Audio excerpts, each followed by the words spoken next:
One of the most present forces in our cultural community dialogue right now, I think, is fear. I think we're being asked to make a bold decision. Do we decide our future based on fear or based on its opposite? And whether we look at that opposite as hope, as love, as opportunity, I think we have to be very careful in understanding what fear means to us and its power to motivate us, because there are many forces that we're facing that either ask us to be motivated by fear or naturally call us to be motivated by fear. Living in this pandemic can create a tremendously fearful experience. Not only do we have the intellectual risk, the understand, sort of the mental, we understand mentally that anytime we go out in public, that we meet with other people, we could be transmitting to them or receiving from them the coronavirus. So that creates a tremendous amount of fear about being around people, about doing the things that we used to think were normal, that congregating with people, visiting, eating in restaurants. There are all kinds of stories that we hear that can reinforce this sense of fear. And I think that the deeper part of what's really building up some of these fears is that it's just so impossible to calculate. It's impossible to see it happen. This guy, Bill Plaschke, a columnist for the LA Times, contracted coronavirus. He said it was one of the worst experiences of his life. And in his column where he wrote about the experience, and where he caught it, he thinks is when he let his guard down. He's a more senior writer. I think he's in his 60s, he said. And he had been very, very careful for the past several months. And he decided to have dinner outdoors at a restaurant with a couple friends. And he thinks that's where he contracted it. And so he doing these things that up until that point that had been not particularly from a fear-based mentality, but from just sort of a care and wise-based thinking about how he needed to take care of himself.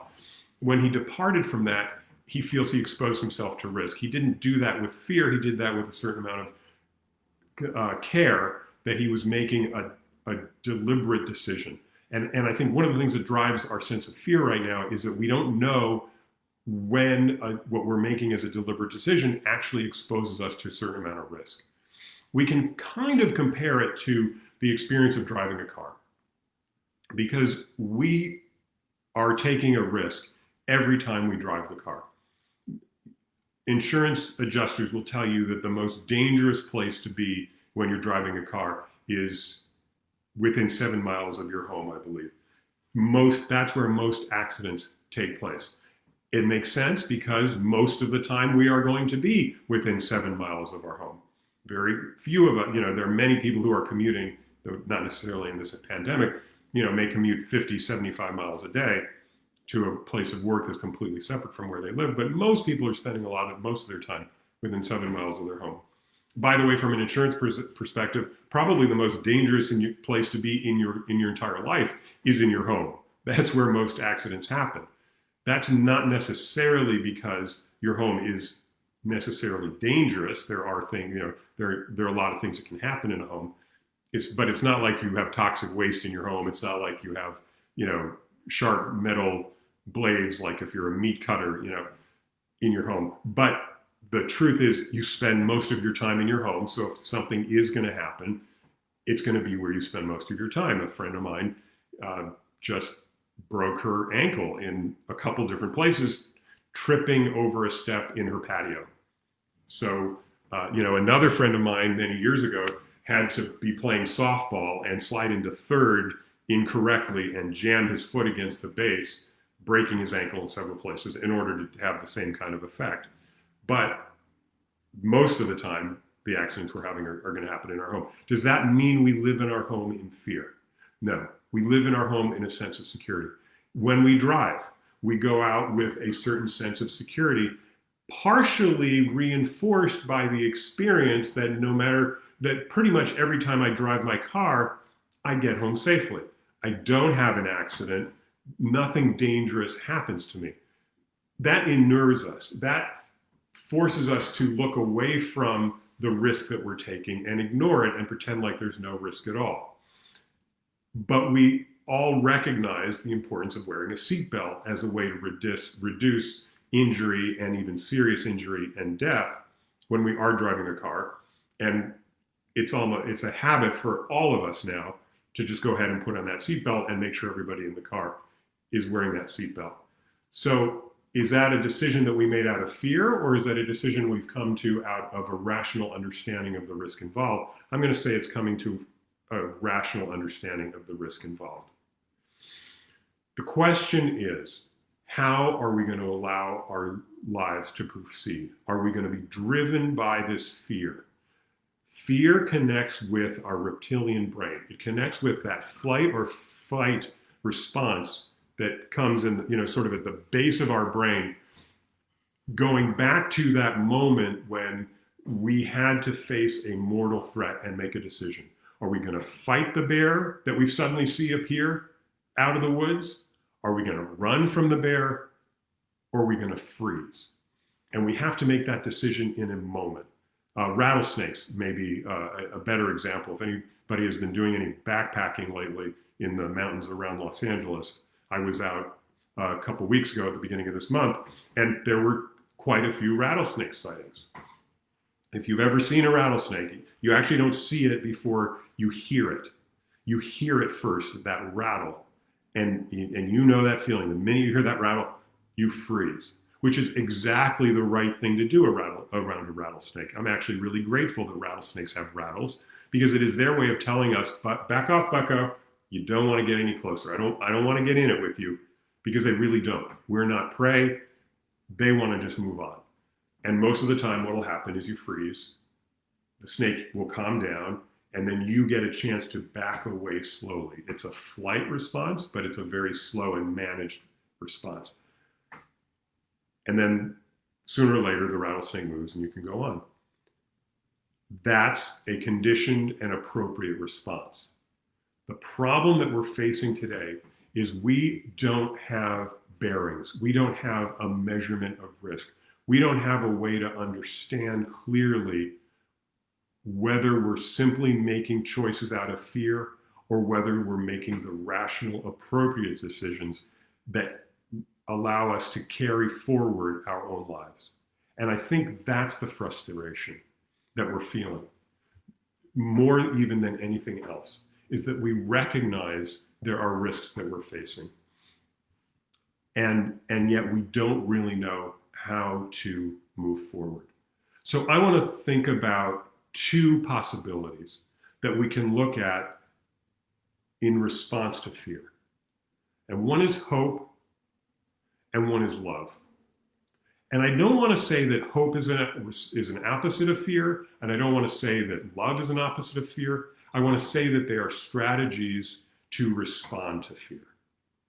We can respond to fear with the hope that we're doing the right thing. Now, many of you may be sitting there thinking, well, yeah, Mark, but hope is not a strategy. No, it's not. You can say a company says, well, we hope to double business in the next calendar year. But that's not a strategy. That's a hope. The strategy is, well, actually, our sales team are going to be making, twice as many cold calls. They're going to, network with 3 times as many people. Those are tactics that lead to the larger strategy of increasing sales. Hope is simply a wish. But built within hope, for me, is the idea of faith. It's the idea that every single day, I can take a step that I don't know if it's going to have the response I want. I can't predict the future. I also don't know it's not going to have that response.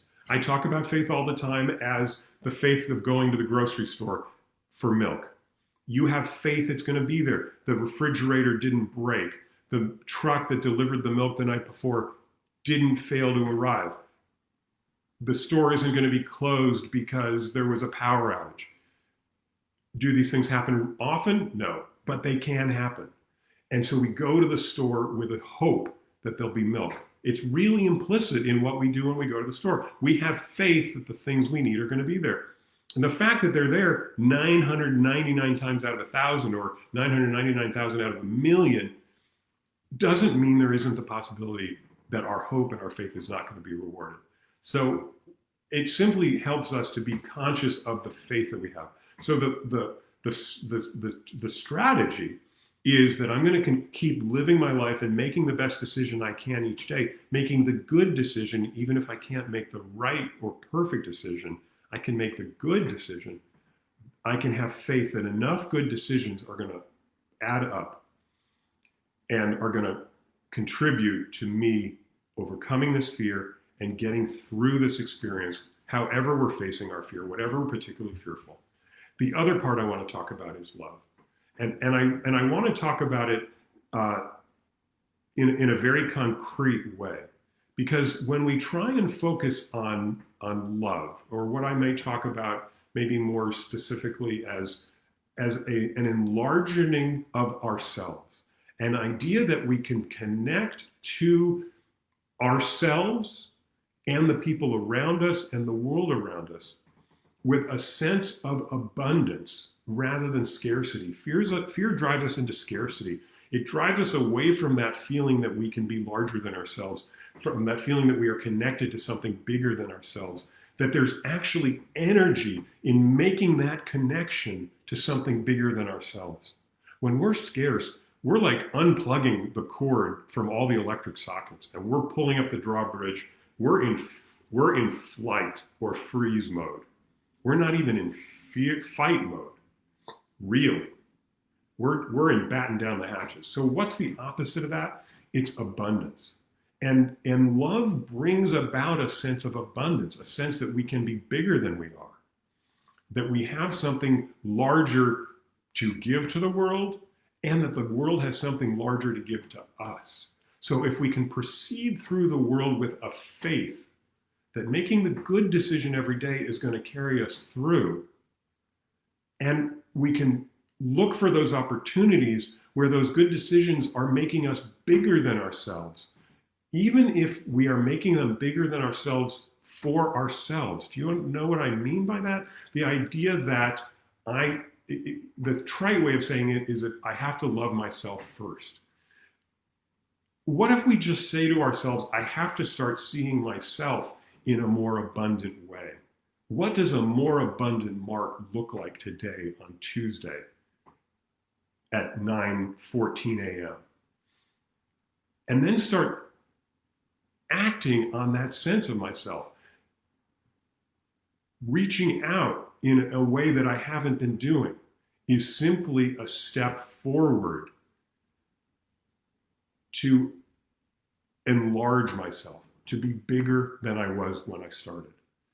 So these are very complicated concepts. They have to be practiced and experimented with, but try them on. See how hope, which includes faith, and love, which is really about abundance and connection and building and that energy that comes from when we're seeing ourselves in a larger way, see how that helps you fight the fear that you're being told to feel from so many different places and that you may feel very naturally. Reach out to me through my website, markcoach.net. Comment here on Facebook. I'm on Instagram at Mark Progress Coach, at Mark Progress Coach. I want to be in touch. I want to hear what's going on for you and how we can move forward together.